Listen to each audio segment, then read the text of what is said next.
tentang jangan makan. Untuk waktu dan tempat kita persiapkan untuk Ustazah Azizah.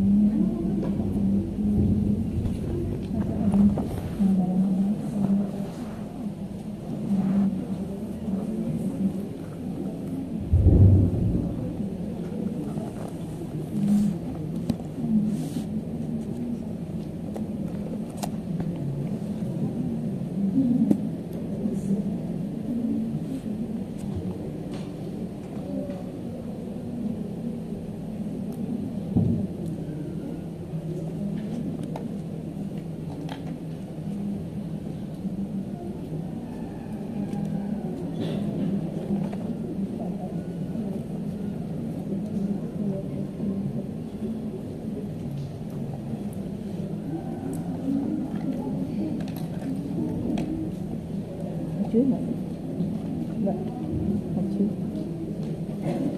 aja yang belakang sih maju.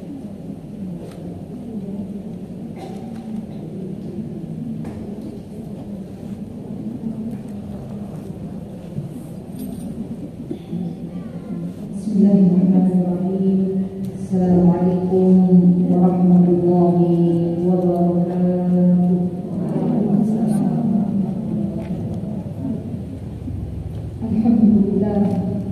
Alhamdulillahilladzi bi ni'matihi tatimmu shalihat. Alhamdulillahilladzi an'amna 'alaina bi ni'matil iman wal islam. Alhamdulillahilladzi hadana li hada wa ma kunna linahtadiya lawla an hadana Allah. Nashhadu an la ilaha illallah wahdahu la sharika lahu. ونشهد أن محمدا عبده ورسوله صلى الله عليه وعلى آله وأصحابه ومن تبعهم بإحسان إلى يوم الدين. اللهم إنا نسألك علما نافعا ورزقا طيبا وعملا متقبلا. اللهم علمنا ما ينفعنا وانفعنا بما علمتنا وزدنا علما تنفعنا به. اللهم اغفر لنا ذنوبنا ولوالدينا ولجميع المؤمنين. اللهم أعنا على ذكرك وشكرك وحسن عبادتك. ربنا تقبل منا إنك أنت السميع العليم وتب علينا إنك أنت التواب الرحيم. رب اشرح لي صدري ويسر لي أمري واحلل عقدة من lisani yafqahu qawli. Bagaimana kabarnya teman-teman semuanya? Adik-adik sehat semua? Alhamdulillah. Kita bersyukur kepada Allah Subhanahu wa taala, Zat yang telah memberikan kepada kita banyak sekali nikmat. Dan nikmat Allah itu banyak sekali, tidak terhitung. Terkadang kita sebagai manusia meminta lagi nikmat kepada Allah, padahal nikmat yang Allah beri ke kita terkadang kita belum mampu mensyukuri. Kita belum mampu menggunakannya di jalan yang Allah ridhai. Kita lupa kalau segala nikmat yang Allah berikan kepada kita, subhanallah, besok kita pertanggungjawabkan di hadapan Allah Subhanahu wa taala. Kita semua akan meninggal dunia. Kita semuanya akan menghadap Allah Subhanahu wa taala. Dan subhanallah, setiap apa yang kita nikmati dari berbagai macam nikmat yang ada di dunia ini, maka kelak kita akan mempertanggungjawabkannya di hadapan Allah Subhanahu wa taala. Maka dari itu kita memohon kepada Allah, meminta kepada Allah agar Allah mengaruniakan tubuh kita digolongkan menjadi hamba-hambanya yang senantiasa bisa bersyukur. Allah golongkan kita hamba-hambanya yang menjadi golongan-golongan yang qanaah. Semoga Allah golongkan kita semuanya hamba-hambanya yang senantiasa pandai, bukan hanya bersyukur tapi pandai untuk mensyukuri nikmat Allah Subhanahu wa taala.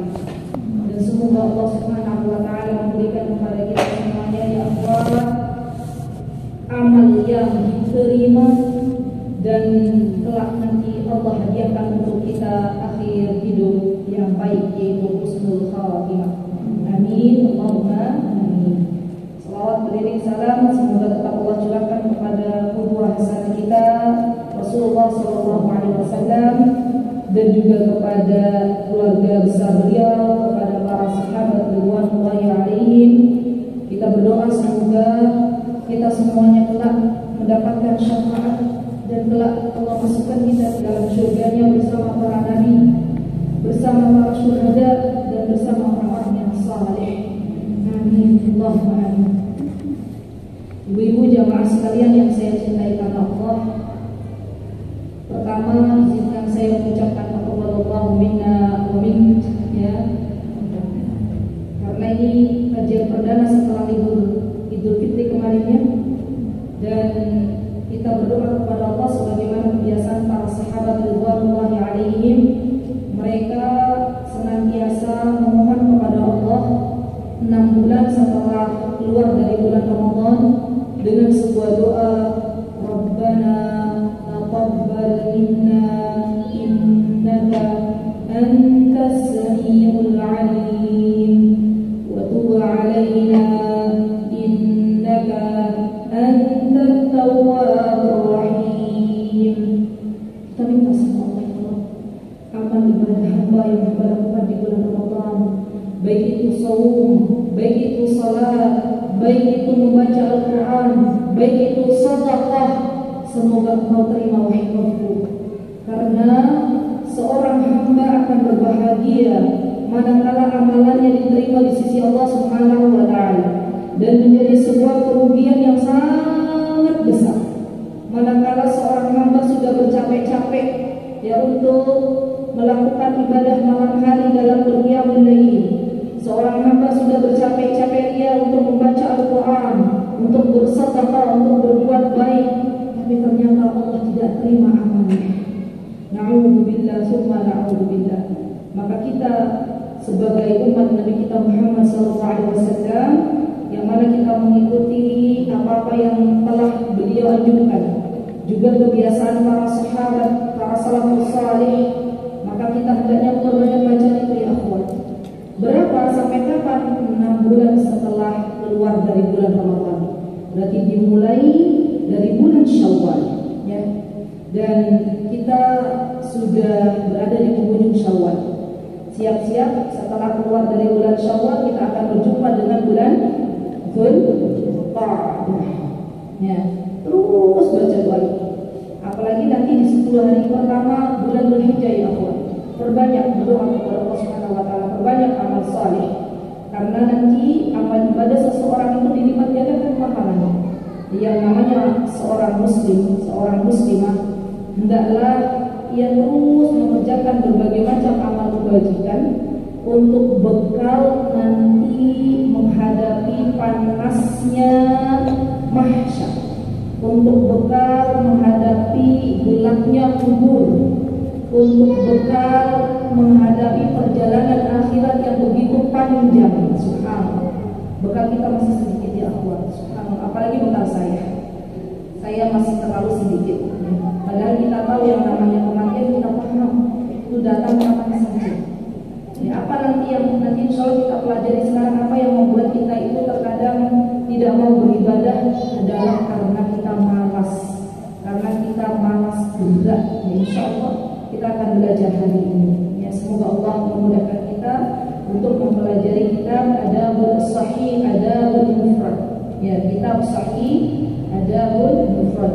Dan kita berdoa kepada Allah semoga apa yang kita pelajari hari ini, Allah mampukan kita untuk bisa mengamalkannya. Karena ilmu yang bermanfaat adalah ilmu yang diamalkan. Jadi kalau misalnya kita mau belajar, kita harus punya niat. Apa di antara niat kita? Niat kita, ya Allah, saya ketika mau belajar niatnya mau mengamalkan. Orang-orang yang punya niat demikian, Allah akan berikan kekuatan untuk bisa mengamalkannya. Ada kalanya orang dia belajar niatnya untuk apa?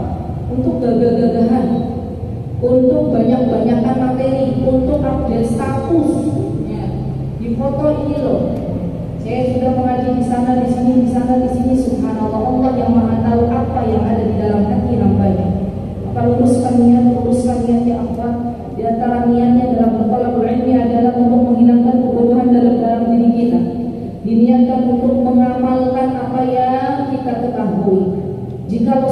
terus, maka Allah akan berikan kepada orang-orang yang gemar bermajlis ilmu kebahagiaan di dunia dan di akhirat.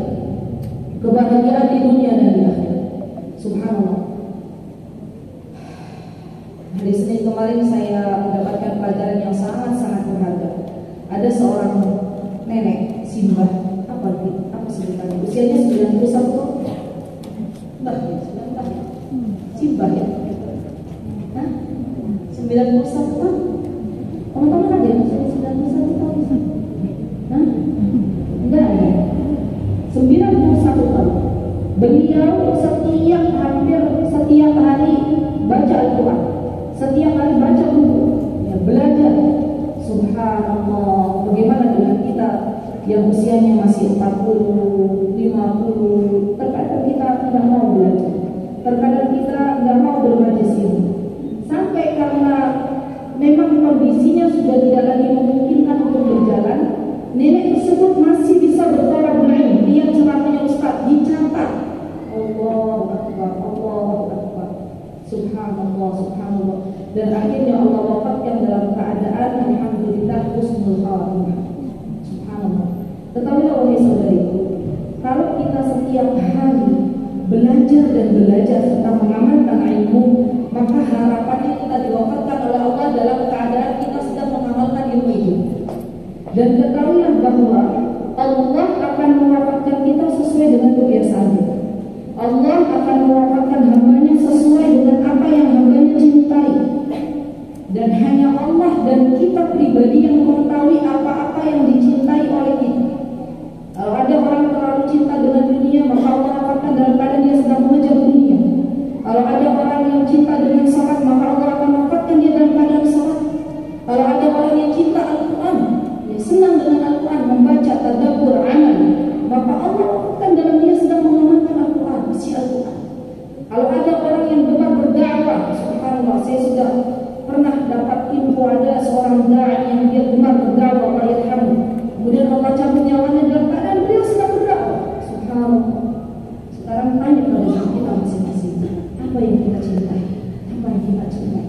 Jangan sampai yang kita cintai adalah menonton drama Korea. Mau nggak diwafatkan dalam keadaan nonton drama Korea? Na'udzubillah summa na'udzubillah. Atau kita suka na'udzubillah summa na'udzubillah, ya Rabb, jauhkanlah kami para perempuan dari lisan-lisan yang buruk. Ya. Kita suka mencela, kita suka merendahkan orang lain dengan lisan kita misalnya. Na'udzubillah, memfitnah sana sini. Maka apakah kita mau kalau diwafatkan dalam keadaan demikian? Pasti kita tidak mau. Ya. Dan seseorang itu akan diwafatkan sesuai dengan kebiasaan. Nasihat ini untuk diri saya terlebih dahulu, ya akhwat, dan tidaklah saya memberitahukan ini kecuali rasa sayang saya kepada kalian semuanya. Karena saya ingin sebagaimana Allah mengumpulkan kita di sini, semoga Allah mengumpulkan kita nanti di jannah. Semoga Allah selamatkan kita dari api neraka yang sangat panas. Semoga Allah Subhanahu wa taala ridho kepada kita. Karena di dalam hidup ini hanya ada dua pilihan, surga atau neraka, kebaikan atau keburukan, amal salih atau maksiat.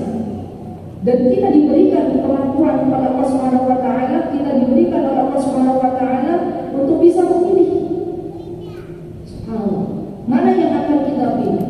Yang akan kita pilih dari pagi hari kita akan menjadi seperti lebah yang banyak memberikan manfaat, atau menjadi seperti seekor lalat yang subhanallah, yang mencok sana mencok sini, subhanallah, dengan membawa sesuatu yang kotor. Na'udzubillah summa na'udzubillah. Maka dari itu di pagi hari itu kita berzikir kepada Allah, minta apa doa kita yang baik.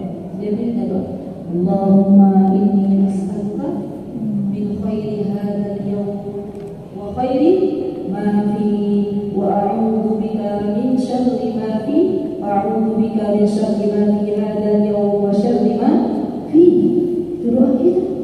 Kita minta kepada Allah agar hari-hari kita itu dipenuhi dengan kebaikan, agar hari-hari kita dipenuhi dengan beribadah kepada Allah Subhanahu wa taala.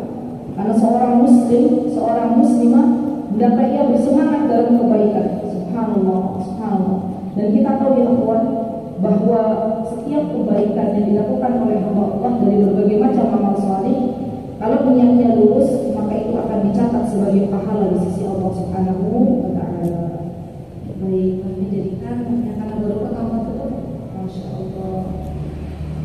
Baik ya Allah, silahkan dibuka kitabnya yang ada kitab terakhir kita ada di 365 ya. Nah ini sudah dibuka ilmunya umur Farah, sudah ada catatan. Baik, kemudian kita berpindah ke 366. Tapi di sini materinya tentang syair, dan saya kira kalau syair kita tidak perlu mempelajarinya karena memang ini kebiasaan orang Arab. Jadi tidak penting bagi kita untuk mempelajarinya. Maka yang terpenting adalah saya ini di halaman 369 di buku hitam. Kalau yang punya buku kuning, hadisnya babnya nomor 309 atau hadisnya nomor 618. Bukan halaman ya, nomor 618.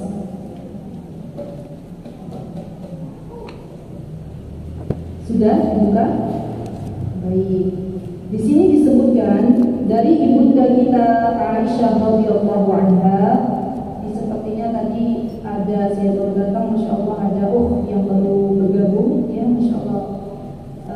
Ahlan wa sahlan, selamat datang dari kajian KUJ. Dan beliau berkata tadi bahwa saya datang karena libur, ya biasanya bekerja. Masya Allah, lihat ya Allah, subhanallah, orang yang bekerja saja rindu dengan majlis ini, rindu untuk duduk di majlis ini. Maka bagaimana dengan kita yang diberikan waktu yang longgar kepada Allah Subhanahu wa taala? Apa yang akan kita lakukan kalau tidak bermajlis ini?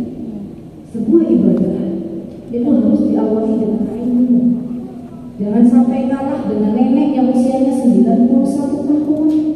Jangan sampai kalah dengan para wanita-wanita yang bekerja, yang mereka saja bermajlis ilmu di sela-sela liburnya. Subhanallah.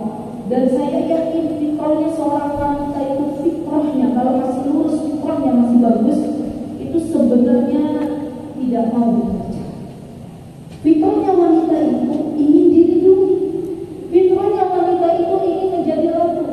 Apa kata Allah Subhanahu wa taala? Wa qarna fi buyutikum, dan tetap tinggallah di rumah-rumah kalian. Kalau ada seorang ustazah atau seorang pemateri yang mengatakan wanita berkarir, ya sebenarnya ya Allah, saya ingin bicara bahwa subhanallah, boleh wanita berkarir, tapi berat. Kenapa? Karena dia punya tanggungan untuk taat kepada suaminya, tanggungan untuk mendidik anak-anaknya, tanggungan untuk bermajlis ilmu. Dia akan melakukan kewajiban kepada Allah, melaksanakan kewajiban untuk menghilangkan kebodohan dalam dirinya. Berat. Maka dari itu, apapun saat ini yang Allah berikan ya Allah, ya, kita minta kepada Allah, ya Allah, berikan yang terbaik, berikan yang terbaik. Kalau hari ini ada di antara orang yang masih bekerja, maka mintalah kepada Allah agar pekerjaannya senantiasa dituntun oleh Allah Subhanahu wa taala untuk memberikan banyak manfaat. Ya. Dan semoga itu juga sebagai ibadah di sisi Allah Subhanahu wa taala. Dan bagi teman-teman yang saat ini subhanallah telah memberikan waktunya pada hari ini adalah hari libur ya, Masya Allah, semoga ditulis pahala yang sangat besar oleh Allah Subhanahu wa taala. Semoga Allah Subhanahu wa taala menjadikan waktu kita barakah. Orang-orang yang digerakkan hatinya untuk datang ke sini ke majelis ilmu di rumahnya Allah Subhanahu wa taala adalah orang-orang yang Allah menghendaki kebaikan di dalam dirinya. Jadi kalau boleh saya katakan, kalian semua adalah juara. Ya. Juara di hadapan siapa? Di hadapan Allah. Di hadapan Allah. Bintangnya siapa? Bintangnya Allah. Orang-orang yang mendatangi majelis ilmu sesungguhnya mendapatkan banyak keuntungan.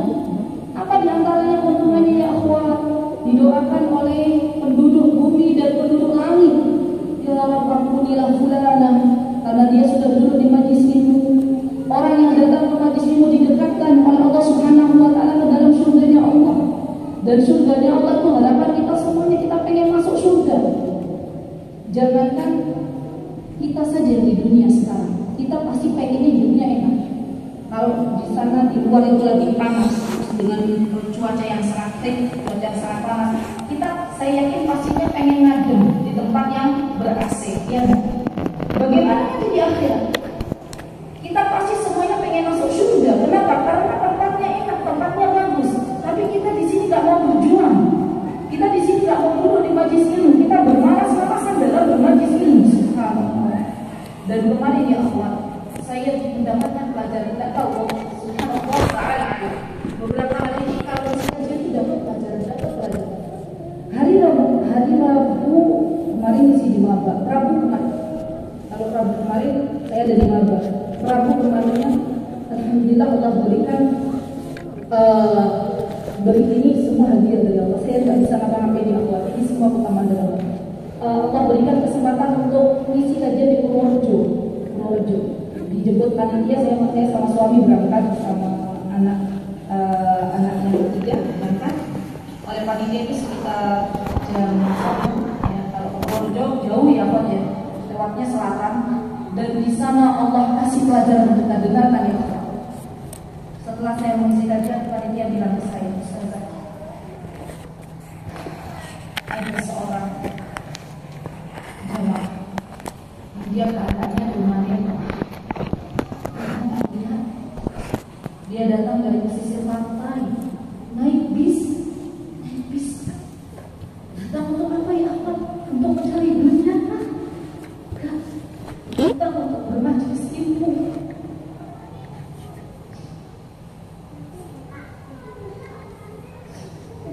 Setelah kajian saya mendatangi mbak tersebut, dan saya katakan terima kasih sudah datang kemari.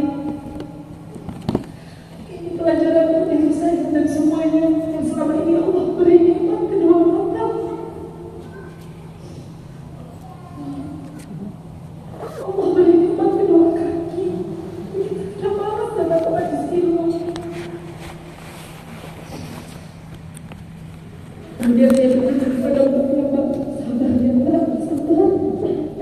Itu dengan pemberian Allah, insya Allah nanti Pak bisa melihat surganya Allah. Dan itu tamparan buat kita yang saat ini diberikan nikmat oleh Allah kedua mata ya Allah.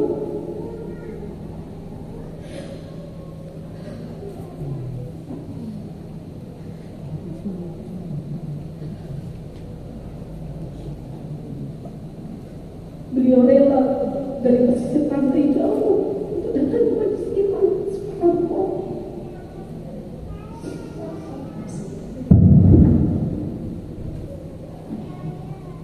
Dan kata beliau, apa yang dikatakan oleh beliau ya Allah, Ustazah, saya itu sebenarnya mau datang ke majelis ilmu kalau tetangga saya ngaji. Karena yang bawa beliau itu tetangganya dipungut. Coba ya Allah, beliau mau datang ke pengajian kalau tetangganya datang, kalau tetangganya nggak datang, beliau sedih. Kita yang bisa Allah berikan kemampuan untuk berjalan tanpa harus menggantungkan diri kepada orang lain, karena kita masih malas untuk belajar, kita masih malas untuk datang ke majelis. Apa yang nanti akan kita jawab di hadapan Allah? Manakala Allah berkata, aku sudah memberikan engkau kedua mata, aku sudah memberikan engkau kedua tangan untuk bisa menulis, aku sudah berikan engkau kedua kaki. Subhanallah. Semoga Allah menjaga Pak yang di Purworejo ini. Semoga Allah memberikan kesabaran kepada beliau, dan semoga Allah masukkan ke dalam surga. Amin. Dan saya juga mendapatkan pelajaran dari seorang nenek ketika berjumpa di Masjidil Haram. Beliau adalah seorang yang buta. Namun di sela-sela menunggu antara tarawih pertama dan tarawih kedua, beliau saya lihat baca Al-Quran, dan terkadang beliau mendengarkan ceramah. Saya kaget. Saya bilang saya bilangnya apa yang mendengarkan? Katanya, oh ini muhadharah Syekh Fulan. Terus mana bisa? Saya waktu itu nggak tahu. Ternyata ada juga aplikasi untuk orang tunanetra, HP.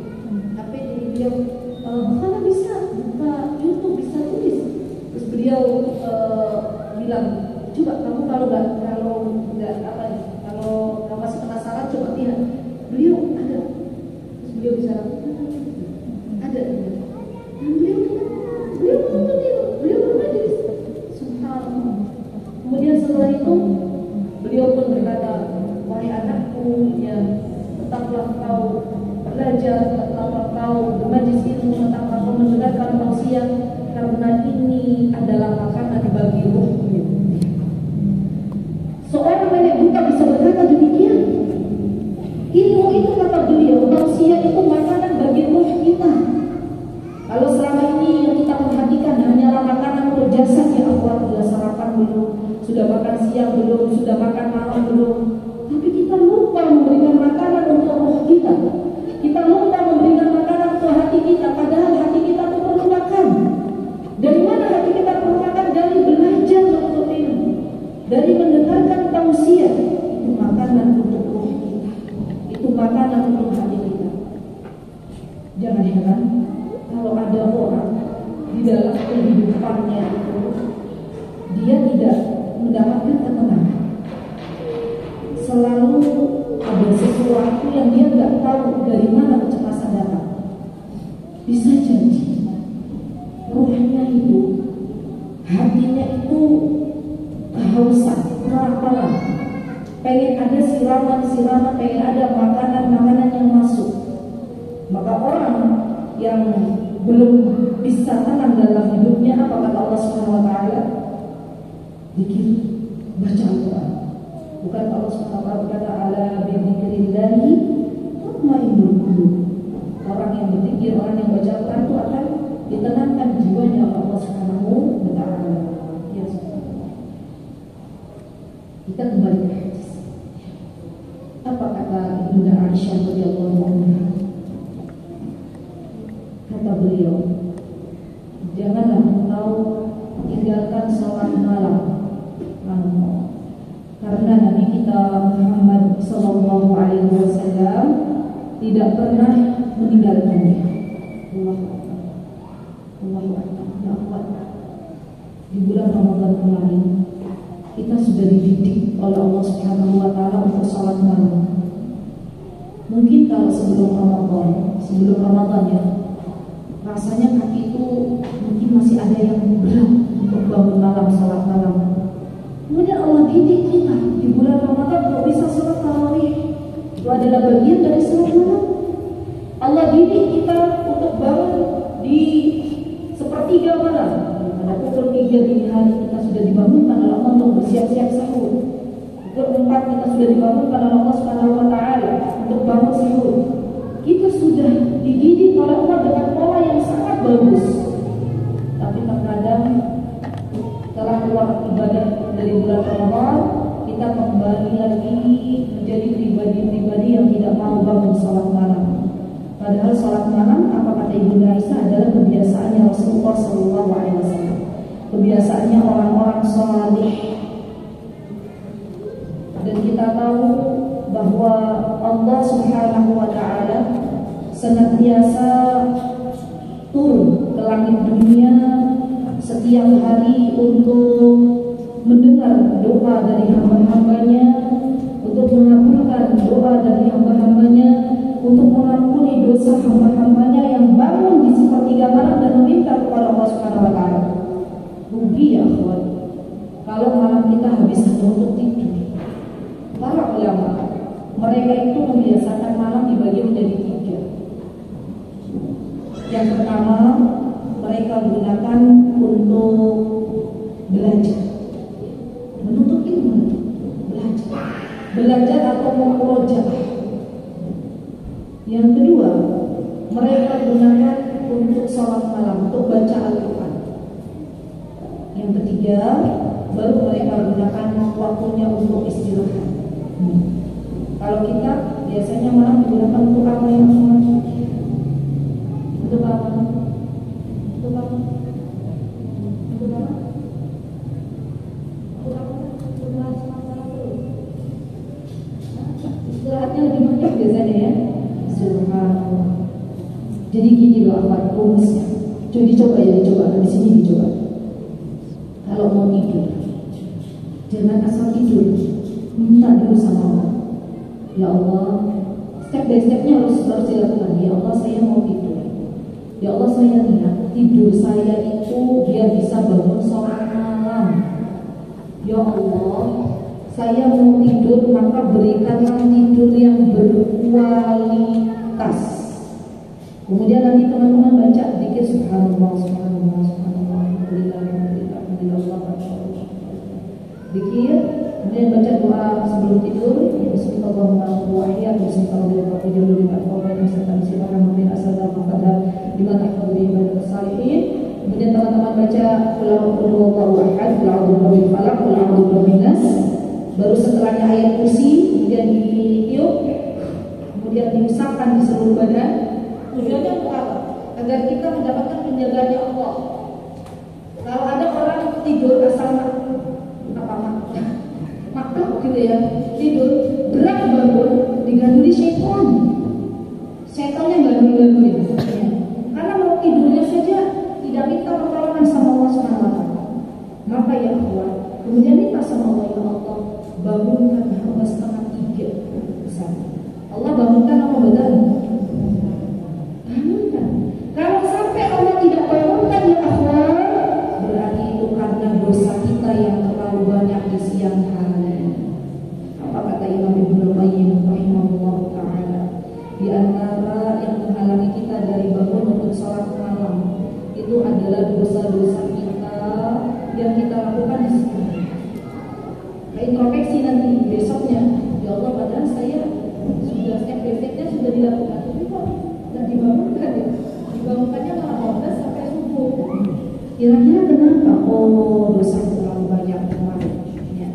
Hari ini sudah mulai, ya Allah, saya harus memperhatikan lisan. Yang namanya dosa itu ya Allah, bukan hanya meninggalkan sholat, bukan hanya tidak taat kepada suami, tapi terkadang dosa lisan ini loh jarang kita sadari. Subhanallah, subhanallah. Ada yang mengatakan saya sudah terbiasa sholat duha pada siang hari, saya sudah terbiasa sholat tepat waktu, saya sudah terbiasa baca Al-Quran, tapi kenapa Allah tidak bangunkan di malam hari? Coba introspeksi lisan yang mungkin yang belum dijaga, tulisan yang mungkin yang di media sosial, hati-hati kuat. Karena tulisan seseorang itu yang ada di media sosial itu mencerminkan lisannya, ya. Karena tulisan itu mewakili lisannya, dan tulisan serta lisan itu mewakili hatinya. Dari apa kata Rasulullah SAW? Daripada kita tidak bisa berkata-kata yang baik, maka diam.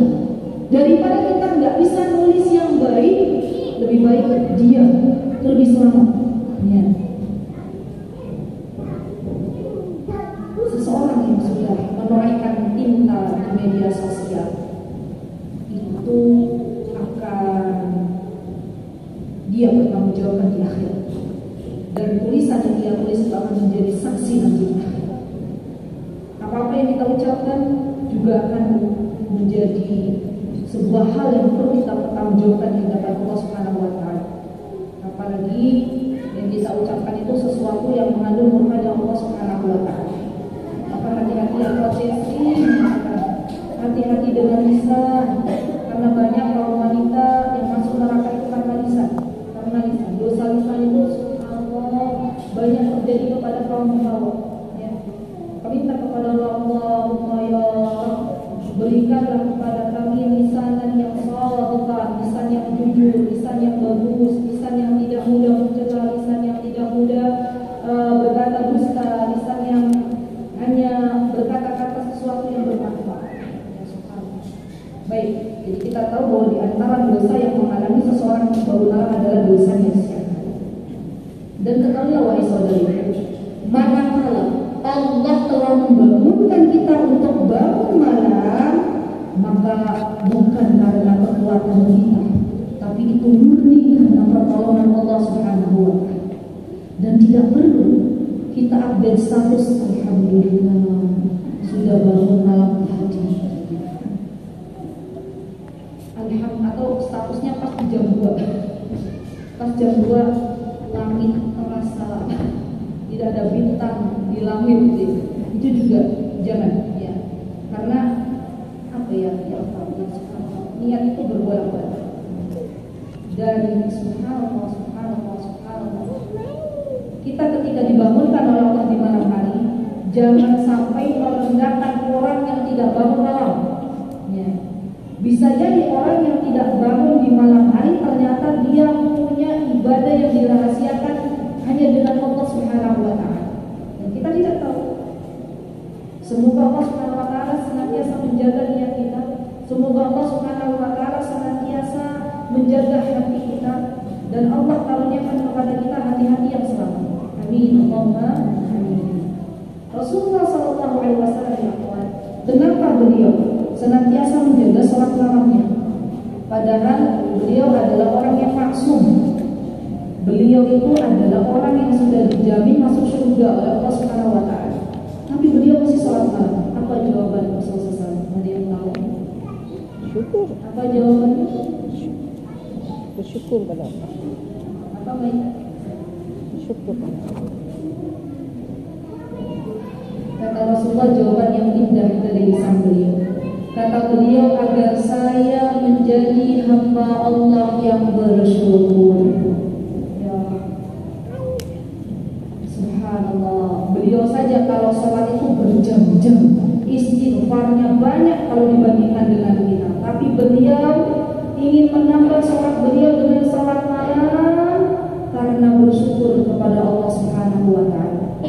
Kalau kita nikmatnya banyak, tapi kita seakan-akan sudah merasa bersyukur, padahal sholat kita kadang belum khusyuk. Allahu Akbar, teringat ya PR yang belum dikerjakan. Allahu Akbar, teringat pesanan orderan dari pelanggan yang belum diselesaikan. Allahu Akbar, teringat apa lagi teman-teman? Anak-anaknya belum dijemput. Tapi ibu tuh, Masya Allah, teringat kompor belum dimatikan. Banyak sekali. Untuk sholat sendiri kan belum bisa khusyuk. Untuk ibadah-ibadah yang lainnya masih perlu dikejar. Tapi kadang kita malas untuk bangun malam. Maka di antara yang bisa memberikan kepada kita untuk bisa bangun malam adalah banyak-banyak minta sama Allah Subhanahu wa taala. Apalagi bagi yang punya pasangan, saya pesan ya, pesan. Saya pernah berjumpa dengan seorang istri yang beliau bilang, alhamdulillah Ustazah, saya kalau malam, beliau bilang kalau malam itu saya bangun sholat malam, saya alhamdulillah tak tinggal sholat malam. Alhamdulillah saya senang, semoga Allah menerima amal ibadah. Kemudian sholat malamnya sama siapa? Sendirian. Lah, suaminya mana? Nggak dibangun itu sendirian.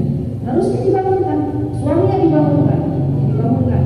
Beb, ayo beb, kerja gini. Paling indah tuh perkataan di sini. Ya, suaminya dibikinkan dulu minuman kesukaannya, terus ditaruh di dekatnya, bawa kopi, terus bilang, sayangku, bekal kita masih sedikit, kematian sudah mendekat. Bangunkan suaminya. Ayo, bukankah kita mau masuk surga bareng? Semangat ya. Dia tak ambilkan, tak masakin air panas buat wudhu. Masya Allah. Ya. Dan itu subhanallah ya akhwat, kalau teman-teman diberikan kesempatan untuk sholat berjamaah, boleh sholat berjamaah suami istri sholat malam boleh. Ya boleh. Suami kita, imam kita ada di belakang. Terus suami kita berdoa, ya Allah karuniakanlah hamba istri yang salihah. Istrinya bilang amin. Semoga engkau juga disolihkan oleh Allah. Indah nggak? Indah. Kalau misalnya teman-teman bilang, tapi bagaimana ya suami saya udah dibangunkan, sudah tak bikinkan kopi, tapi belum bangun-bangun, oh jadi guyur. Jangan pakai guyur gitu, jangan. Kita katakan suamiku, sayangku, belahan jiwaku, tak pijitin. Dipijitin, benar, dipijitin. Ibu suka pijitin suaminya kan ibadah loh. Subhanallah, pijitin. Suamiku tak pijitin dulu. Ya. Nanti kan suaminya sudah mulai, ayo posisinya gimana mau pijit? Insya Allah biidznillah ta'ala kan sambil pijit itu sambil berdoa. Ya Allah, dengan nama suamiku itu bangun. Ya Allah, hilangkan syaitan dari dalam dirinya. Ya Allah. Dicoba tipsnya. Mau coba nanti Pak? Coba ya. Bismillah. Mau tidur itu step by stepnya tadi diikuti. Kemudian setelah itu